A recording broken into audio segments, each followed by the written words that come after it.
pagiging tarakili.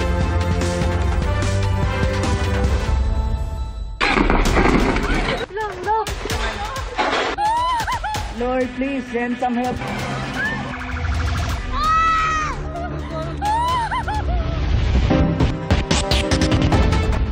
Mga kapuso, hindi pa tapos ang bangungot para sa mga Cebuano sa gitna ng patuloy na aftershocks ng magnitude 6.9 na lindol. Mahigit 70 ang patay, kabilang ang isang babaeng nagbuwis ng buhay para masagip ang kanyang pamilya. At mula sa Cebu City, saksi live, si Emil Sumangi. Emil? Maglalagay ng tent ang national government sa mga bakanting lote, katuwang ang Philippine Red Cross. Ito ay alinsunod na rin sa utos ni Pangulong Bongbong Marcos para sa mga kababayan nating ayaw pa ring bumalik sa kanilang mga tirahan at nagpasyang manatili at magpalipas na magdamag sa tabing kalsada dahil sa takot ng sunod-sunod pa ring mga aftershock. Sa gitna ng dilim, kalsada ang nagsilbing kanlungan ng mga residenteng ito sa Medellin, Cebu. Dito na sila naglatag ng sapin para magpalipas ng gabi. Sumabay pa sa kanilang kalbaryo ang pagbuhos ng ulan dahil hindi pa masilungan ang kanilang mga tirahan, ibinalot na ng ilan ang kanilang sarili sa plastik bilang proteksyon. Ang pamilyang ito sa San Remigio, sa kulungan na ng baboy na tulog. Sa plaza naman, pansamantalang nanunuluyan ang ilang taga-Bugo. Hadlok, sir. Grabe sa pusog.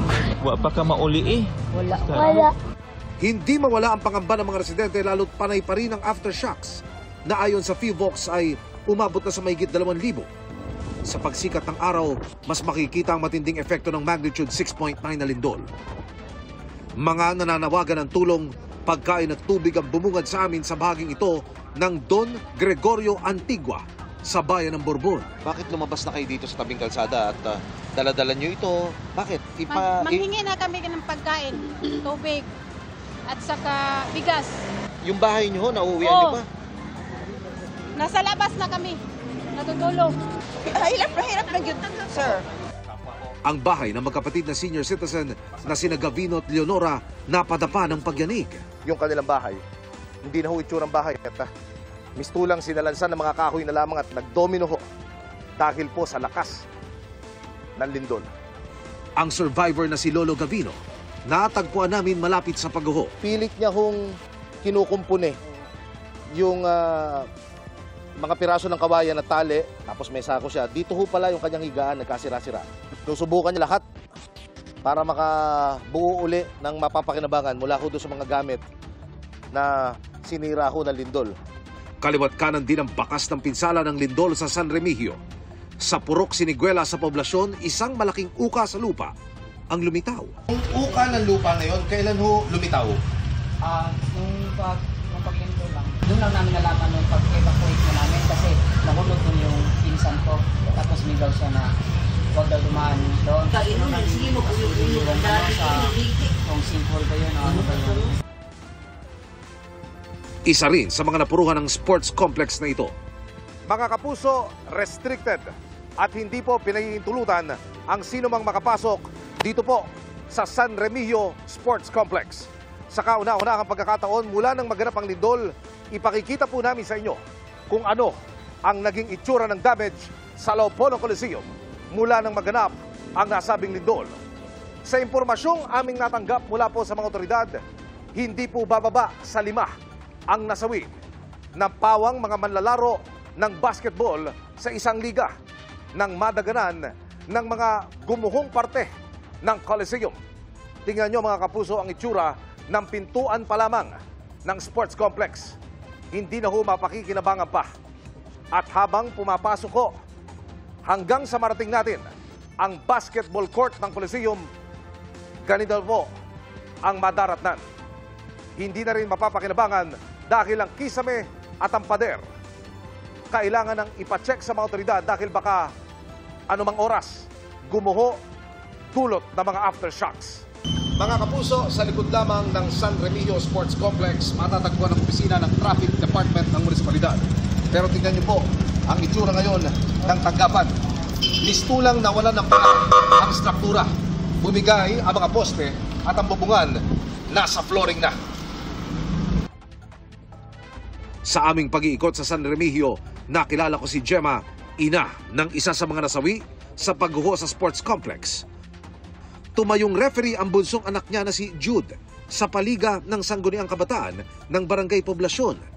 Interagency daw ang laban sa pagitan ng mga kawani ng Coast Guard at BFP. Naulihin naman siya pagawas sir nga.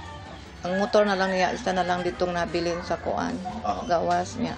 Kuan na gid kami nga siya usap sa biktima na. Kwento ni Gemma, pahirapan ng retrieval operations kay Jude at kinabukasan na nakahanapan labi. Masakit man gid sa akon kay kamanguran ko ba siya nga anak bata pa niya di gid na ako unta madawat. Saon man gid na natabo naman. Di gid na ako unta madawat. Saon man gid na natabo naman. Abot-abot din ang hinagpis ng mga kaanak ng mga namatay sa Bogos City. Sa isang iglap, nawala ang kanilang mga mahal sa buhay. Ang anak ni Juvie na si Lady Jane, iniligtas daw ang pamilya kapalit ang kanyang buhay. Yung anak ko tumatawag sa amin, "Pa, ma, protektahan mo si bibi." Ginaganon niya lahat. Tinawakan niya. Tumakbo siya patungo sa amin. Yung anak ko natamaan ng bato. Yung mama niya at saka yung kapatid niya. Pinaprotektahan niya.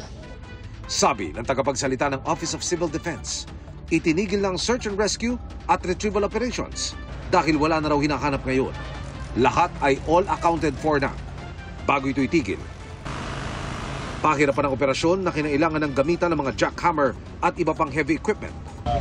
Bantay kamot, bantay Kalunos-lunos ang sinapit ng mga biktima tulad ng batang lalaking ito na nadaganan ng gumuhong parte ng tinutuluyang two-story pension house. Kasama niyang nasawi ang kanyang ina na sunod na na-recover ng mga rescuer. Umakyat na sa 73 ang mga nasawi sa iba't ibang bahagi ng Cebu. Ang mga pasyente sa Cebu Provincial Hospital nasa labas pa rin. Kahit tiniyak na ng mga nag-inspeksyong structural engineers na ligtas ang gusali, takot pa raw pumasok sa loob ng ospital ang mga pasyente dahil sa mga aftershock. Sa gitna ng takot at pangamba, malalim na pananampalataya at pag-asa ang kinakapitan ng mga apektadong residente. Salamat lang sa Ginoo nga naluwas sa taon. Salamat kay Lord. Ang hirap pa. Pero okay lang, nandyan naman siya.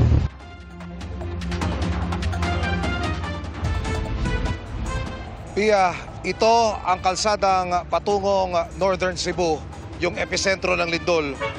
Kung inyong mapapansin, abala pa ito hanggang sa mga oras na ito. Ang mga sasakyang ito ay mula sa iba't ibang lugar, bukod sa mga government agency na bumibiyahe patungo doon sa mga naapektuhang lugar. May mga private vehicles din na mula sa iba't ibang lugar pa ng Cebu. Mga sibilyan ito, Pia. Nagsasadya silang tunguin at tumbukin yung lugar na apektado ng lindol, dala-dala yung mga relief goods. Sila ay, talaga naman, nakakapangalisag ng balahibo, nag-aabot ng konting tulong sa ating mga kababayang naapektuhan na ngayon, gaya ng akin nabanggit ko sa report, ay nananatili sa tabing kalsada at ayaw munang bumalik sa kanilang mga tirahan dulot ng mga aftershocks. Pia.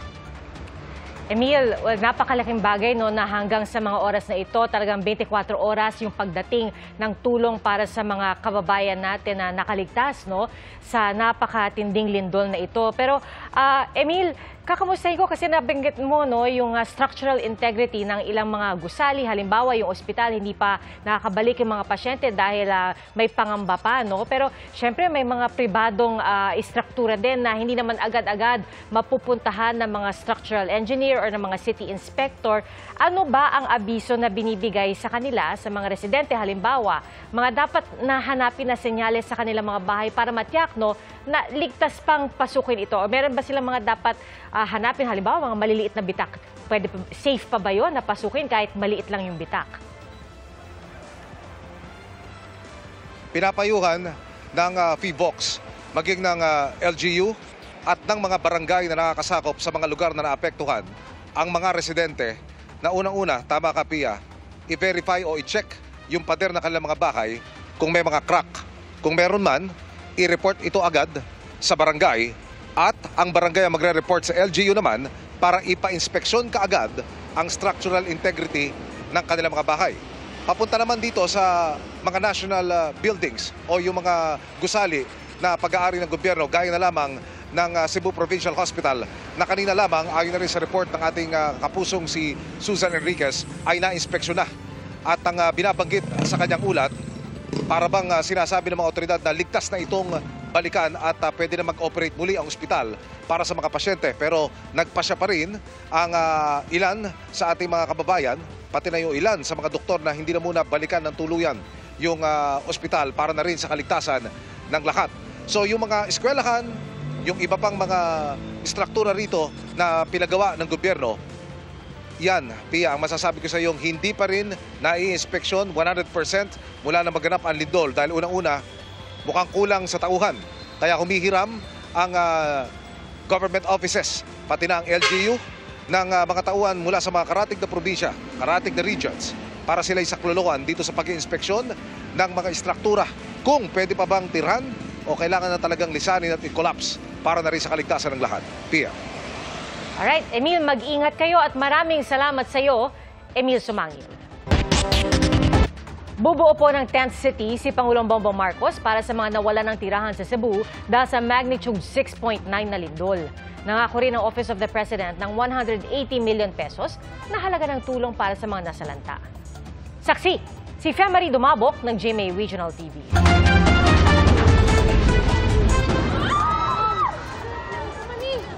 Huha ito sa kasagsagan ng magnitude 6.9 na lindol sa night market sa Cebu City noong Martes. Lalong natakot ang mga tao nang biglang namatay ang mga ilaw.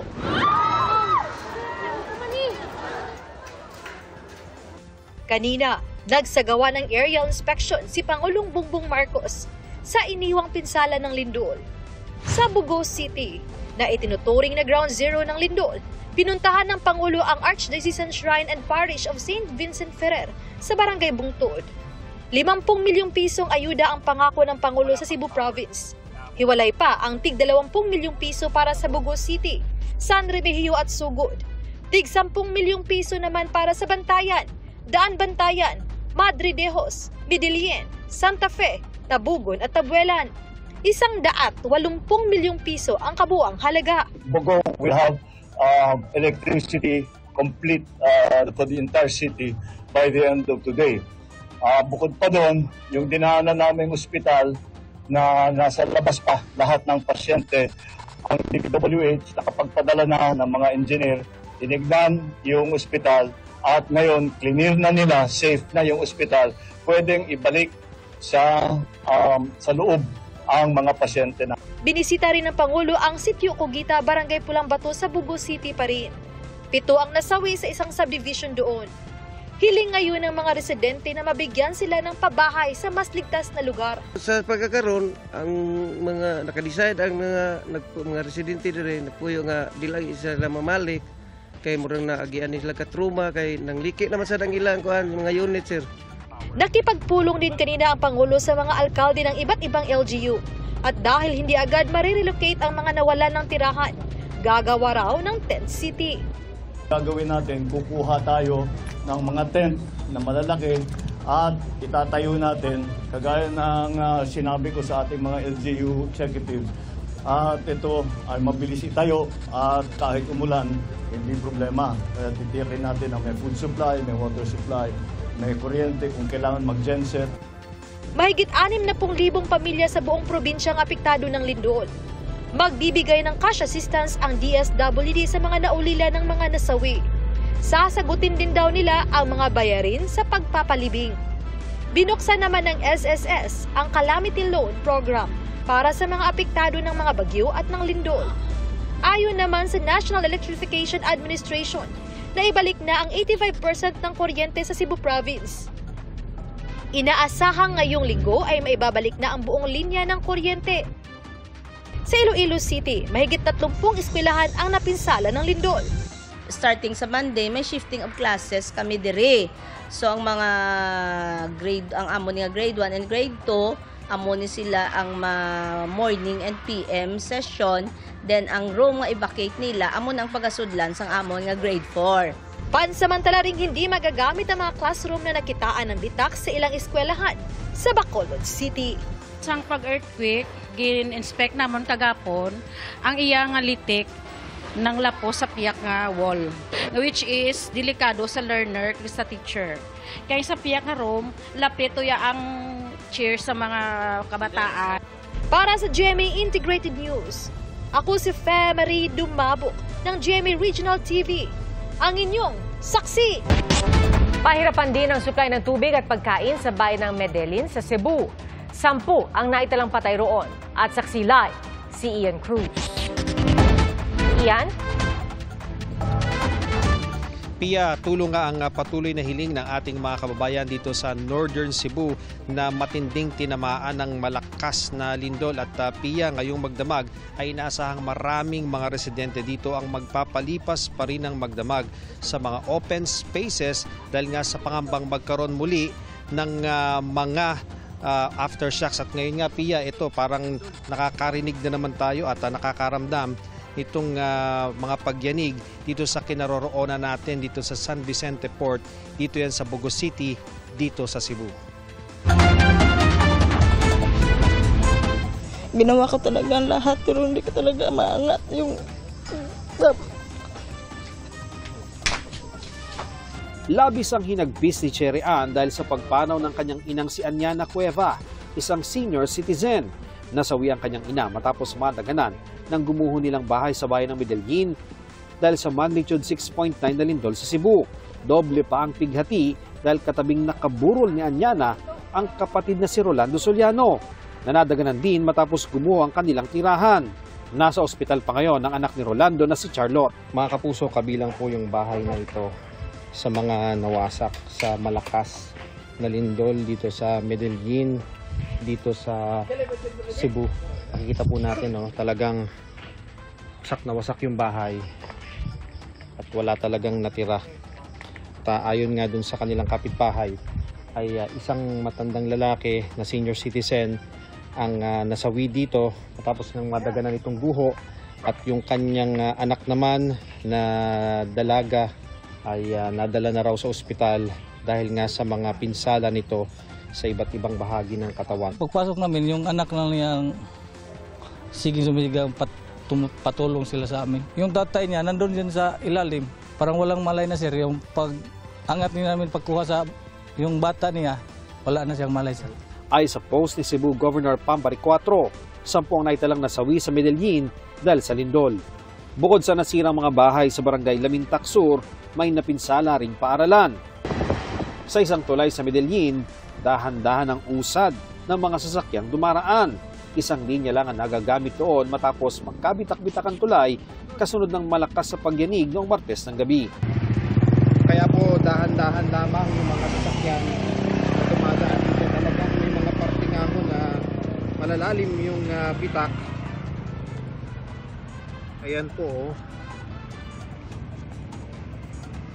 Kaya nilagyan na nito mga sign para syempre hindi ma-aksidente yung mga dumadaan dito. Pagsapit ng gabi, nadaanan naman namin ang ilang residente na nag-aabang ng mahihina ng tulong. Dito mahirap na ang tubig sa amin. Bigas, pagkain talaga. Yan ang kailangan sir, bigas at saka tubig. Sa drone video nakuha ng isang residente sa Daan Bantayan, kita ang lawak ng pinsalang iniwan ng lindol matapos mawasak ang simbahan ng Santa Rosa de Lima. Kahapon, dumating sa Cebu si Vice President Sara Duterte at mga kasama sa Office of the Vice President para sa relief operations. Namahagi sila ng food packs, tubig, hygiene kits at iba pang non-food essentials sa mga apektadong pamilya sa Medellin, San Remigio, Bogo, Tabuelan at Tabugon. Nagpaabot din ng panalangin ng bise para sa mga naulila at mga nawala ng tirahan. We are fervently praying for your safety in Cebu and other parts of the Visayas affected by the earthquake and aftershocks. We ask God to grant comfort to those who have lost loved ones and to provide relief and strength for those holding their families together amid property loss and damage. Ang Amerika handa raw tumulong sa relief efforts sa mga biktima ng lindol sa Cebu. Nagpaabot ng pakikiramay sa mga naulila si US Ambassador Mary Kay Carlson. Gayun din ang mga ambassador ng Australia, Japan at ng European Union. Nagpahayag din ng pakikiramay at pakikiisa ang India, Germany, Canada, New Zealand, Czech Republic, Sweden at WHO Europe, pati ang Malaysia, Taiwan, China at France. Nagpahatid din ng pakikiramay at panalangin si Pope Leo XIV. Pia, yung nakikita nyo dito sa aking lugaran, no? Ito yung ilan lamang sa mga tahanan at mga establishmento dito sa San Vicente Port, dito yan sa Bugos City, dito sa Cebu. At makikita nga natin talagang wasak na itong mga to, Pia. At sabi nung kanilang kapitan, baka hindi na talaga ito pakinabangan. Alam mo, Pia, may mga nasugatan dahil nung time na yon, computer shop daw ito. May mga bata pa na naglalaro dyan na ang sabi sa atin ni kapitan ay hinitsa na lang daw nung may-ari ng computer shop, gayon din yung anak niya at yung sila mag-asawa, kaya nakaligtas sila.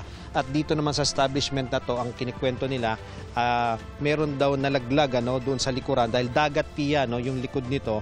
Mabuti na lamang daw at low tide nung gabing yon, kaya naman nakuha pa rin nila yung mga nalaglag dito sa dagat. Pero kung high tide daw natapat, baka may nalunod pa at nasawi. Mabuti na lamang at hindi nga nangyari yon.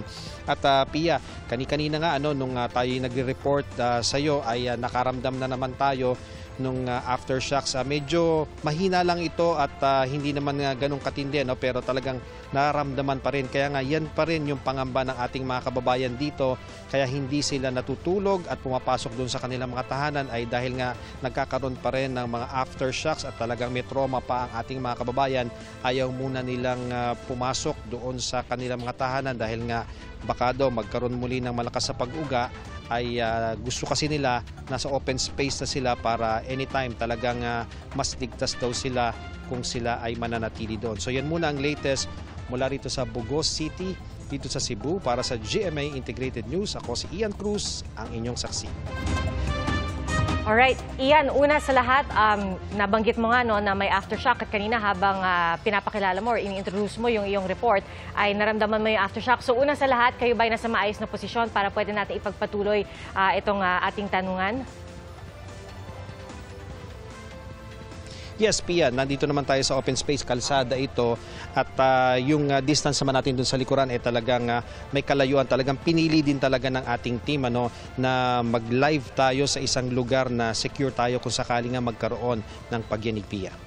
Well, mabuti rin, Ian, gaya ng nabanggit mo na mas mahina na yung mga aftershocks na nararanasan ngayon. Pero importante pa rin na tayo maging alerto para nasa ligtas na sitwasyon ng lahat. Pero Ian, isang tanong lamang, dahil pinakita mo sa inyong ulat, sa iyong report, yung mga iba't ibang mga pinsalang tinamo ng iba't ibang mga istruktura, iba't ibang mga gusali. Pero meron na ba, Ian, ng mga pribadong establishmento halimbawa na nakapagbalik operasyon na? Naku, Pia, dito sa pag-iikot natin dito sa Bugos City, napansin natin na doon sa kabayanan talagang napakadilim pa, Pia, kasi nga wala rin namang kuryente at maraming mga establishmento, mga kainan, restaurant talagang hindi pa rin talaga nakababalik sa kanilang mga pang-araw-araw na ginagawa talaga. Yung mga tindahan wala pa rin. Doon sa Medellin, yung pinuntahan din natin na kalapit nitong Bugos City ay ganun din, Pia. Wala pa rin talaga halos na nagbubukas doon.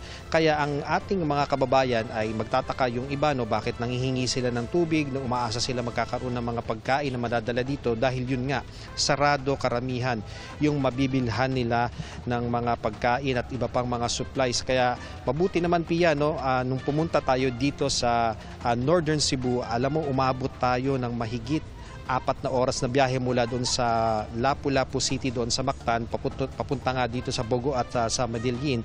Dahil, Pia, napakaraming mga food trucks, yung mga relief goods na mga dinadala ngayon at marami ring mga heavy equipments na nakasabay tayo na dinadala patungo dito sa Northern Cebu para naman doon sa pagre-repair ng mga infrastruktura, at marami din siyempre na mga pribadong, mga organisasyon at mga individual na pumupunta dito para sila ay maghatid ng mga tulong. So doon naman sa mga struktura gaya nito, no, yung mga residente na rin mismo ang tumitingin doon sa kanilang mga tahanan at mga tirahan, ano, kasi pag nakita talaga nila, Pia, na may malaking crack yung bahay nila, yung iba kahit minor yung cracks, ayaw na talaga muna nilang pumasok doon at matulog doon sa loob dahil nga nangangamba sila na kung sakaling magkaroon ulit ng malakas na pagyanig, baka mapahamak sila doon. Kaya mabuti yung ginagawa nila dito na kahit papaano ligtas nga sila na nasa labas. Yun yung kanilang ginagawa ngayon para masiguro nila na hindi sila mapapahamak sakaling lumakas yung aftershocks. Pia? Alright, Ian, mag-ingat kayo at maraming salamat sa iyo, Ian Cruz. Sa ibang balita, pinaghahandaan na ang posibleng epekto naman ng Bagyong Paulo sa Aurora at Isabela. At sa Metro Manila, patuloy ang paglilinis sa mga daluyan ng tubig. Saksi, si Sandra Aguinaldo. Tuloy-tuloy ang babala ng nag-iikot na ambulansya sa Dipakulaw, Aurora ngayong nagbabantang manalasa ang Bagyong Paulo. Hinihimok ang lahat ng residente malapit sa dagat, ilog at bundok na lumikas habang wala pa ang bagyo. Ang mga bangka, inalayo muna sa dagat. Ang mangingisdang si Mang Vicente, ipinarada ang kanyang bangka sa harap mismo ng bahay niya, pero wala daw siyang planong lumikas. Babala ng Pag-asa, posible ang hanggang 2 metrong storm surge o daluyong sa hilagang bahagi ng Aurora, kabilang ang Tinalungan, Kasiguran at Dilasag. Pwedeng umabot ito ng 3 metro.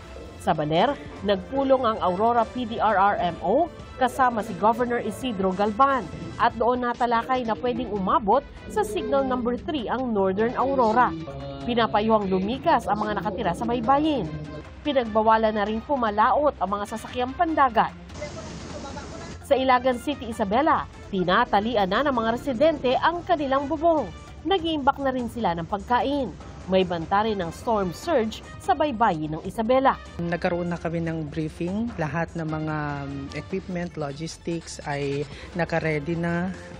Even yung mga kakailanganin ng ating mga kababayan kung sila man ay ililikas. Sa Quezon City, nilinis naman ang Lagarian Creek. Makatutulong daw ito para maibsan ang baha gaya sa Rojas District. Ayon sa MMDA, tuloy-tuloy ang paglilinis sa mga estero maging sa ibang lungsod. Tuloy-tuloy rin ang declogging ng drainage system. Hindi pa rin naalis yung possibility na magkaroon ng mga light to moderate rains dito sa Metro Manila. Lalo na kapag papatawid na yung bagyo bukas, araw ng bukas hanggang pa Sabado. Ngayon pa lang, nagsimula ng makaranas ng malakas na pagulan sa Rizal. Sa bayan ng Teresa, tumaas ang tubig sa ilog galing sa kabundukan. Para sa GMA Integrated News, ako si Sandra Aguinaldo, ang inyong saksi.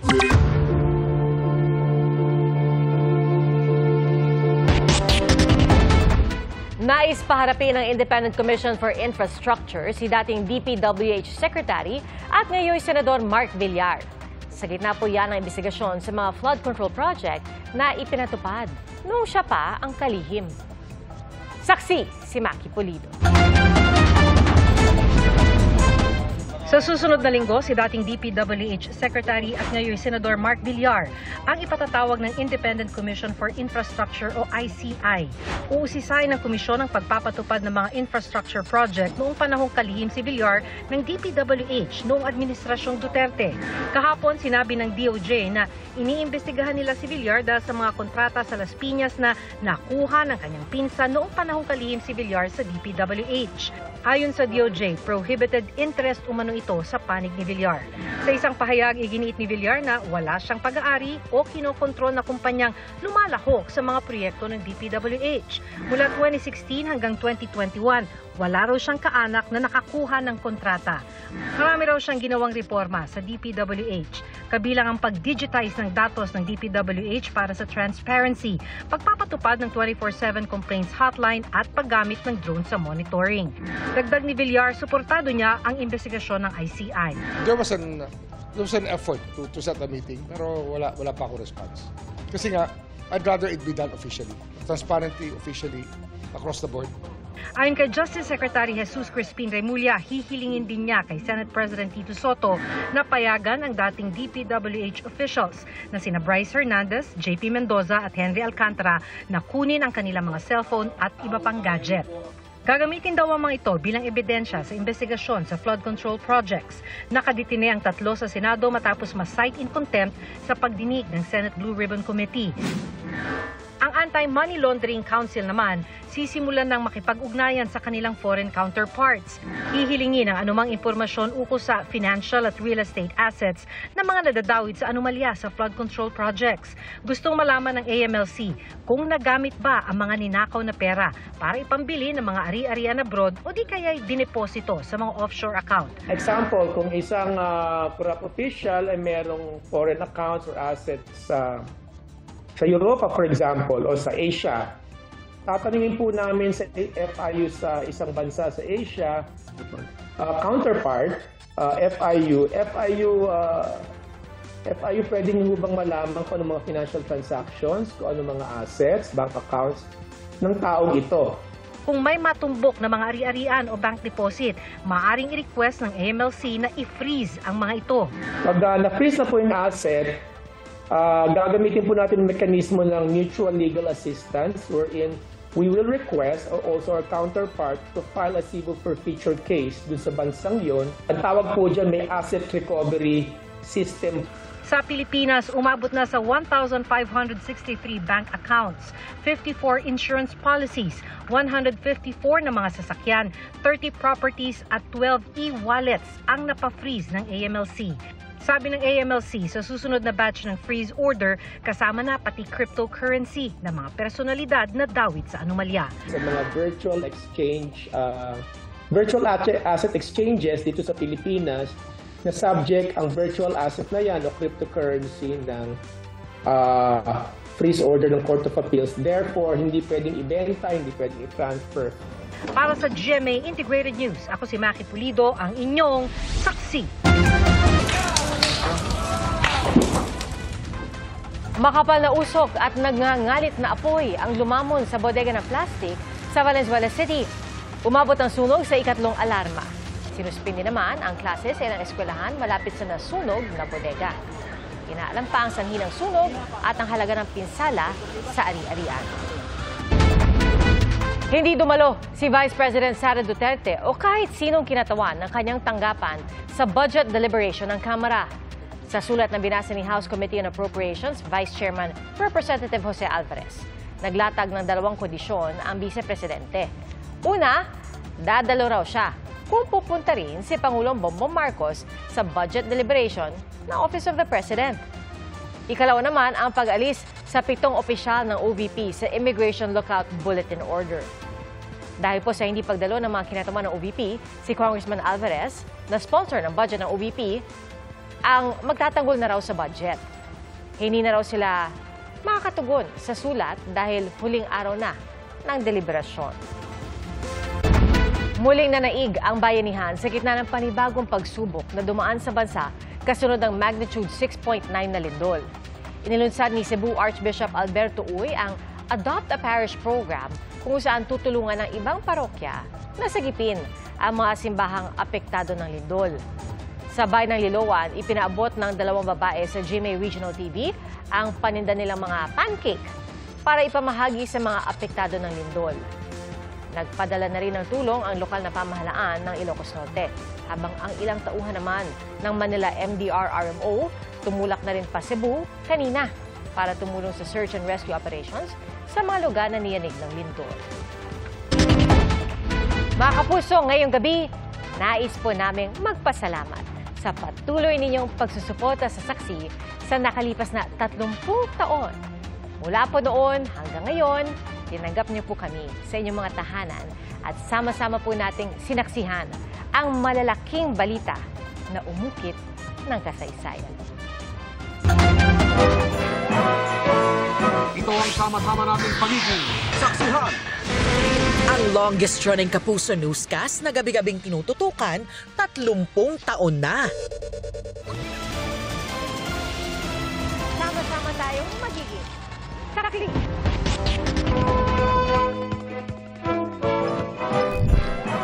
Sama-sama na naman tayo ngayong hapon magiging Saksi! Ito ang pinakabagong programa. Unang napanood ang Saksi noong October 2, 1995. Now showing Krisis sa Bigas, God Save Us! Sa pinakabagong programa sa larangan ng balitaan sa telebisyon dito lamang sa 41 himpilan ng GMA. Ito rin ang unang pagsabak sa telebisyon ng batikang radio broadcaster na si Mike Enriquez. Ako po si Mike Enriquez. Ang kanyang estilo ng pagbabalita, Susan, pasok! Tumatak sa iba't ibang henerasyon. Ito ang istasyong may puso at kaluluwa.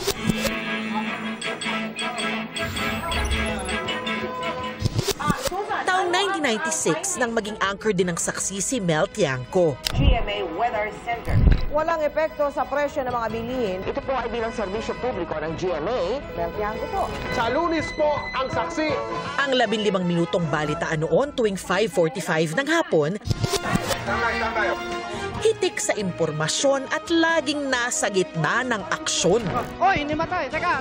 Sama-samang pagiging Saksi! Sa Washington, D.C. 1999 nang makasama naman ni Mike si Vicky Morales. Tahanan ng katotohanan, serbisyong totoo. Ito ang sama-sama nating pagiging Saksi! Magandang gabi po, ito ang 2002 nang mapanood na sa late night ang Saksi. Tuloy po ang aming paghahatid ng serbisyong totoo. Dito sa sama-sama nating pagiging Saksi!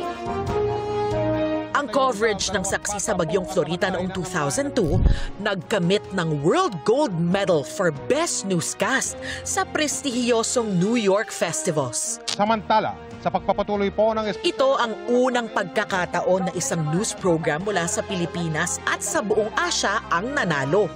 Ang makasaysayang achievement na ito ng Saksi para sa Philippine media, binigyang pagkilala pa ng ating Kongreso. Ang katotohanang nangyayari dito sa loob ng Iraq. Saksi sa mga balita sa loob man o labas ng bansa. Dito pa rin sa GMA, ang sama-sama nating pagiging Saksi!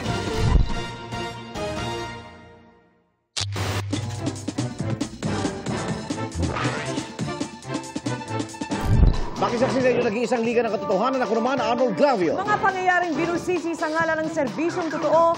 Magandang gabi po, ako naman si Vicky Morales. 2004 nang maging bahagi ng Liga ng Katotohanan si Igan Arnold Clavio. Napanood siya gabi-gabi sa loob ng 20 taon. Tuloy ang pagsaksi sa mahalagang kabanata ng kasaysayan. Habemus patam. Yan na si Pope. Halos 3 oras tumagal ang misa pero ang mga tao tuwang-tuwa dahil kahit papano'y nakakuha sila ng papal blessing mula sa Santo Papa. At sa puntong ito, puntahan po natin ang aking partner na si Igan Arnold Clavio sa may Provident Homes sa Marikina. Igan. Maraming salamat, Vicky. Ang nakita nyo sa aking likuran, isa lang po ito sa bahagi ng mga tumaob na mga sakyan dito. Actually, itong nasa likuran ko ay galing pa ho sa kabilang kalsada. Wala pang 24 oras mula nang bisitahin namin itong Bethany Hospital. Marami na po tayong nakikitang pagbabago. Malaki na po ang pinagbago dito sa kalsadang ito. Dati ho hindi ito madaanan pero ngayon naitabi na itong mga nagkalat na mga debris. Ito pa rin ang inyong pinagkakatiwalaang Saksi! 2014 naman ang maging bahagi ng Saksi si Pia Arcangel. Ako pa si Pia Arcangel. Ako naman, Arnold Glavio. Hanggang bukas, sama-sama tayo magiging Saksi! Dito sa Buckingham Palace mag-uumpisa ang Coronation Day Parade ni King Charles III at Queen Consort Camilla. Sama-sama tayong magiging Saksi! Sa paglipas ng panahon, niyakap din ng Saksi ang mga makabagong paraan ng pagbabalita. Ay po sa lokal na pamahalaan ng Quezon City, iyan ang dahilan kaya't hindi kinaya ng drainage ng lungsod ang pambihirang ulan na bumuhos noong Sabado. Umani rin ang iba't ibang pagkilala sa loob at labas ng bansa. 3 dekada ng pagbabalita at serbisyong totoo. Nag-iba-iba man ang mukha at di na mabilang ang mga naihatid na impormasyon, pangyayari at mga kwento. Espesyal sa akin ang Saksi dahil ito ang unang newscast ko nang ako ay pumasok dito sa GMA. 1996 po yan. At dito rin kami unang nagkasama ng nag-iisang si Mike Enriquez. Bago kami nagkasama sa 24 oras. Rest in peace, partner, ha? Rest in peace. Kaya, congratulations sa saksi sa inyong ikatatlong dekada ng pagbabalita na tapat at totoo. Happy anniversary! Wow, 30 years na nga ba ang saksi? Grabe! Parang kailan lang na gabi-gabi rin tayong nagkasama sa saksi. For 15 years yan, ha? Nariyan yung hindi ko malilimutang coverage ng EDSA 2. Nag-anchor kami ni Mike Enriquez sa gitna ng EDSA. Dito ko na-realize na ang galing pala talaga ng partner kong yan sa live coverage. Yung talino, yung taas ng energy, at yung saluhan namin sa isa't isa. May tawag na nga siya sa tandem namin, gruesome twosome. Pagdating naman sa mga favorite coverage ko, siguro yung Habemus Papam ni Pope Benedict sa Vatican. Kami yung isa sa mga unang newscast sa buong mundo na nag-announce na may napili ng bagong Santo Papa. Salamat, saksi, for all those golden years at congrats sa inyong o sa ating ikatlong dekada. Here's to many more years to come.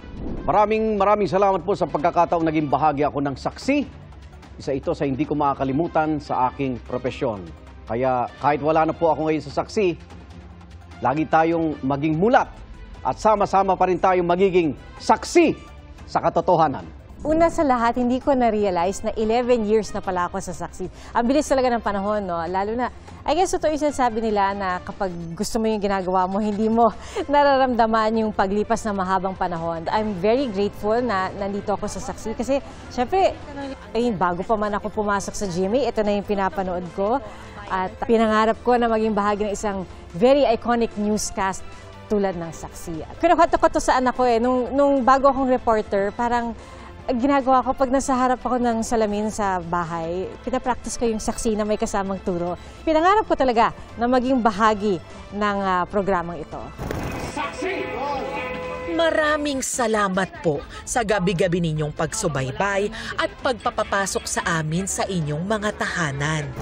Hanggang sa mga susunod pang mga dekada para sa mas malaking misyon at mas malawak na paglilingkod sa bayan. Saksi! Saksi! Saksi! Saksi! Sama-sama tayong magiging saksi!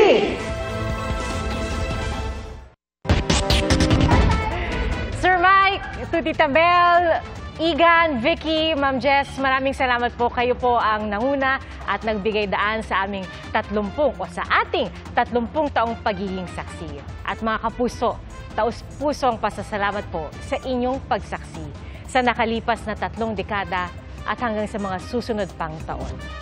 Ako po si Pia Arcangel para sa mas malaking misyon at sa mas malawak na paglilingkod sa bayan. Mula sa GMA Integrated News, ang News Authority ng Pilipino. Hanggang bukas, sama-sama po tayong magiging saksi!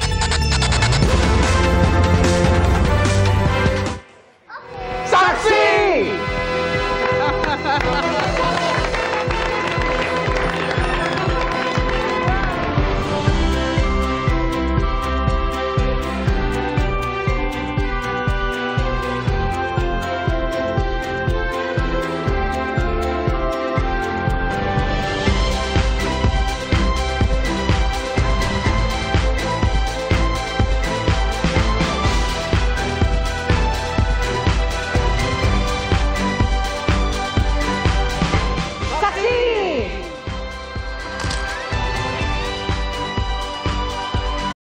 Mga kapuso, maging una sa saksi. Mag-subscribe sa GMA Integrated News sa YouTube para sa iba't ibang balita.